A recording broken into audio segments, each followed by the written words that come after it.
So far, we've looked mainly at sleeper software for the PC. There are lots of goodies out there also for the Macintosh, and here to show off some of their favorites are Steve Bobker, contributing editor with Mac User, and also with us Ben Templin of Mac User's ZMac. Jan?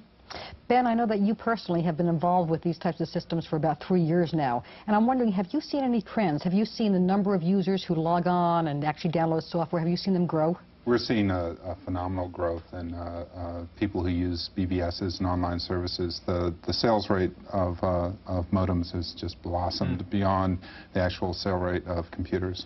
All right, Steve, let's show them some of the goodies that are up there on ZMac, and I want to ask you to show us Stuffit first. And we might clarify, this is not the same Stuffit that people may know of as a commercial product. Right, this is Stuffit Classic, the shareware version. Stuffit Deluxe you'll find in your stores. Okay. Stuffit is a utility program, a standard for compressing files so they can be transmitted more economically or stored more economically. It has a very simple interface, and you simply open a file. And tell us what you're doing as you do it, Steve. Okay, I'm double-clicking and working my way through the standard Macintosh dialogues, and now I have a file here, which is a folder. I'll double-click on it, and it will ask me what I want to do with it. I'd like to see what this is, so I simply unstuff it, and the program does its little trick. And it's done. But by what factor, Steve, can we save space here on the disk using Stuffit? It varies from the type of application and file, but 40–50% is not uncommon. Now, this one had about 30%, it looks like. Is that right? Tells you how much. It actually tells you, and we could also rather quickly compress a file, and just any file here.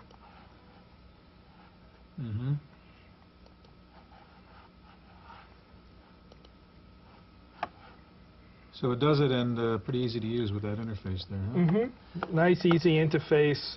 We could add more files to this if we wanted to. All right, Steve, we're really going to pop along here because there's a lot of great. things we want to show. How about the to-do? You've got something called to-do. Okay, to-do is my personal to-do list. It's a desk accessory, and it should be right up here at the top.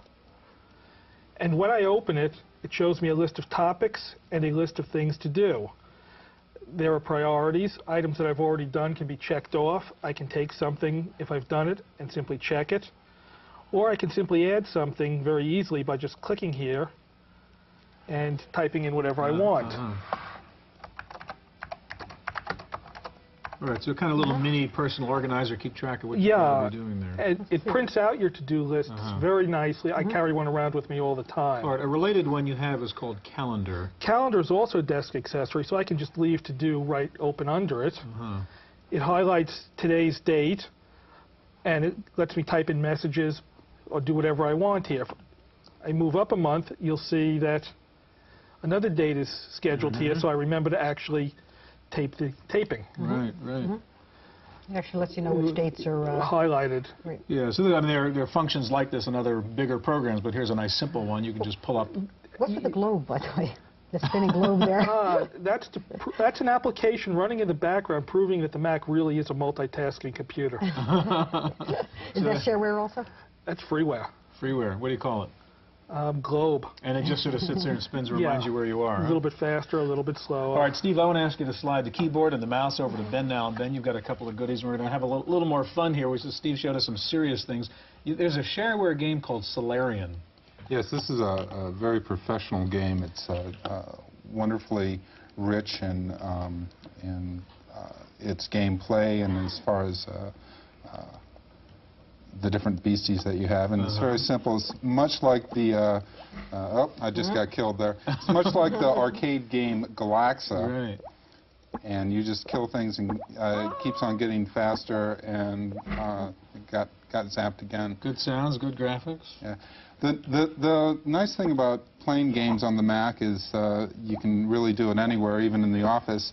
If your boss happens to come by, there's a little utility called Big Cheese. And now this is a second program. This is a second program. Called Big Cheese, okay. And what Big Cheese allows you to do is to hide what you're doing with a piece of productivity software. And there's Red Ryder from the introduction. Right, so a lot of games come with that sort of boss screen, and this is a little utility you can dump into any game, whether it comes with a boss screen or not. And Big Cheese and Silurian are both available in ZMAC's download library on CompuServe.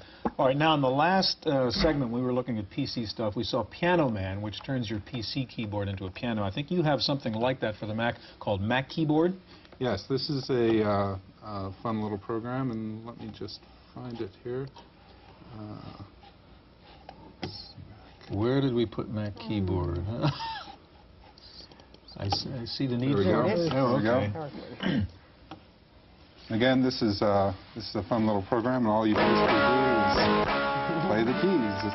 And each key has a responding chord. Can you select what instrument, or is it just guitar in this? Well, you can load different sound files. I believe it comes with a variety of different things that people have developed. Now, let me ask you, there's one more thing I want to ask you to show us before we get to that. Just tell us what ZMAC is. Relatively new, isn't it? And how do people access these kinds of things you've been showing Well, us? ZMAC is available on the CompuServe network, though we have the ability to sign up our own subscribers as well. And if anyone's interested in that, they can just contact us at MacUser or MacWeek. It's an online service. It has, as far as the shareware libraries go, it has the editor's choice shareware from a large universe of shareware. We've chosen the stuff that's the best to offer, and it's fully tested, virus-free, compatible with most computers. And what kinds of costs are we talking about for this stuff? Anywhere from free to probably a high of 20. 50. Yeah, 50. Okay. Nothing we've seen here is more than $25. Yeah. Lastly, one quick thing. You've got something cute, I don't know, Garbage or Oscar or something like that to sort of close out with. Shows Well, this is just one of these desktop enhancers, and of course we've just put something in the trash can, and then we have to empty the trash. There's Oscar from Sesame. So for our Sesame Street fans, if you've got a kid using a Mac, that sort of helps them identify the environment there. Ben, I noticed that some of these files are rather large. How long does it take to download a file? Depends on a couple of factors: the speed of your modem, what sort of software you're using, the protocol that you choose on CompuServe. The fastest is QuickB.